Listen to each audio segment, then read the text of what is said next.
No. She's no. Iron ladies do not say the boys are ganging up on me. You can't imagine Thatcher. She was just doing that to be opportunistic. No, she's done it twice now. And also, Thatcher did weep publicly at the memorial service for those who fell in the recovery of the Falkland Islands, but I don't think she ever welled up in any other way.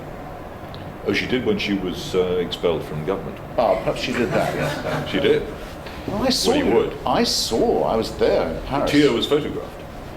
Maybe brushing away a fractional one. No, it was when she was actually in the car on the way out of Downing Street. The tear was brilliantly photographed. It was there. Right. Unwiped. That was the night it was all over. That was it, yeah. The night when she was first voted out, when she was in she didn't believe that. I was there on the steps. She said, I'll fight on. Thought she'd make it. With the British, in the Faubourg Saint-Honoré. And I've also met, in my time, I met Benazir several times.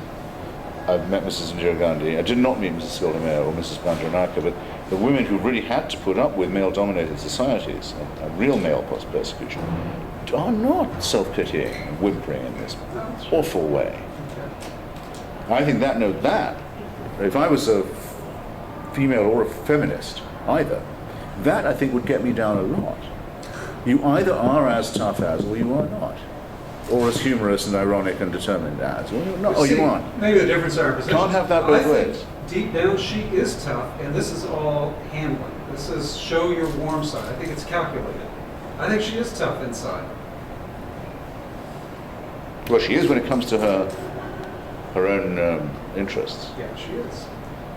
She's relentless. Yes. When I saw her shed a tear for herself in New Hampshire, as did everybody else, what I'd like to know, what I said in my piece, is it conceivable that if it was pointed out to her, as it has been, that her telling Clinton, her husband, her disbarred, perjured, impeached, professional liar husband, to stay out of Bosnia in the first place probably cost 200,000 lives. Would that thought make her shed a tear? I'm willing to bet you everything I own that it would not. She could not, it's not conceivable for her to imagine her shedding a tear for another person. That is what I'm looking for. And I think I've found it. What it means is she's a psycho.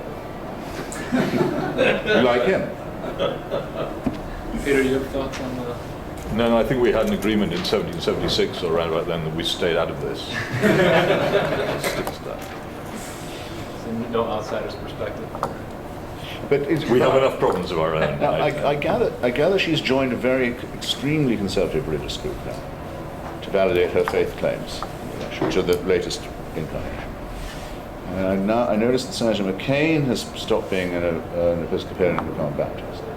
And I see that Senator Obama has joined some rock and roll, shout and holler, horror church, or indeed has been for a long time. So it looks to me as if religion is poisoning the campaign in a big way.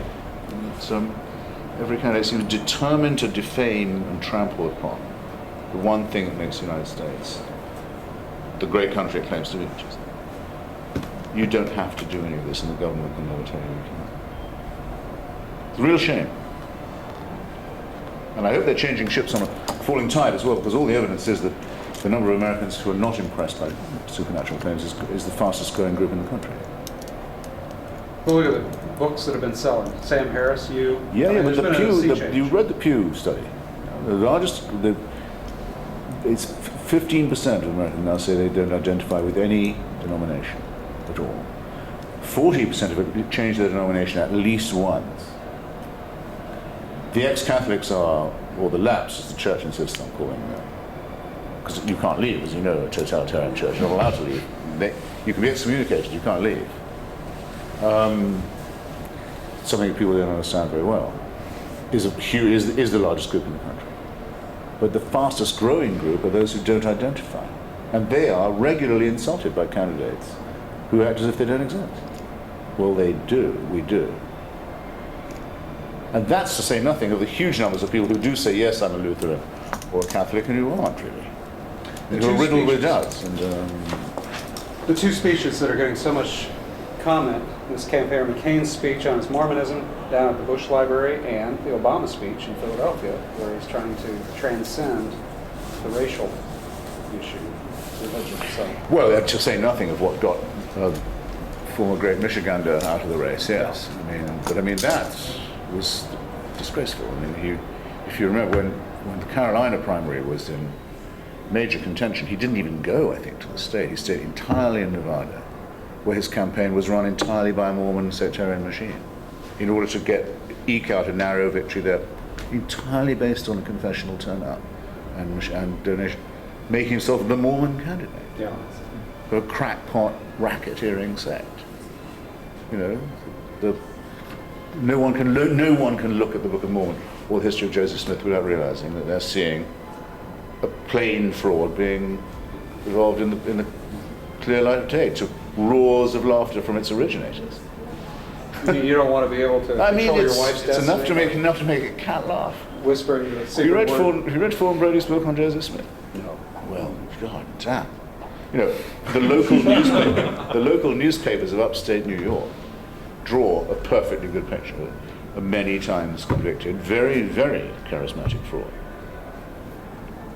So, Peter, are you saving all your piss and vinegar? Nothing more. I don't want to. Look, Nothing more. How many of you are here? I mean, look, let's. Say it's our turn. Gosh, And we're supposed to do this and make jump What I around mean, and get into a short.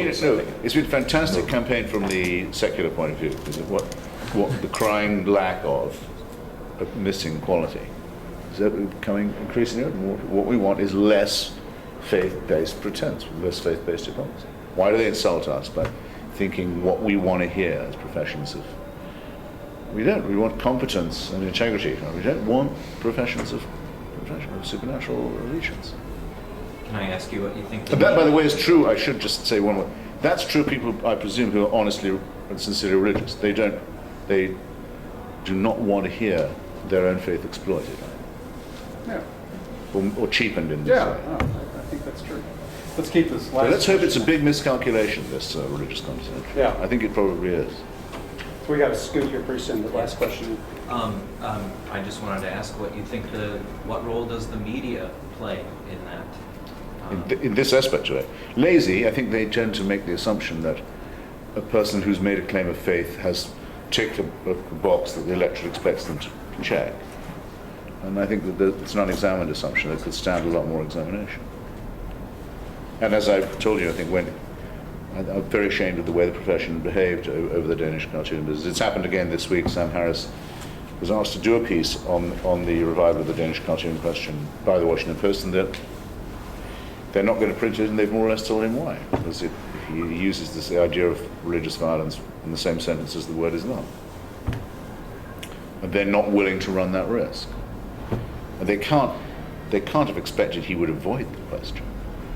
And they can't very well ask him to forbid himself to speculate on it.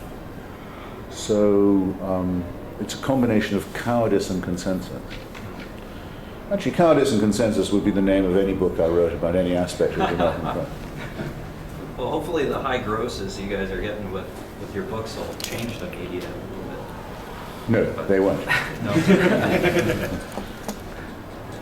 They won't. Well, thank you very Yes, much. thank you for Well, please, por nada. What a great.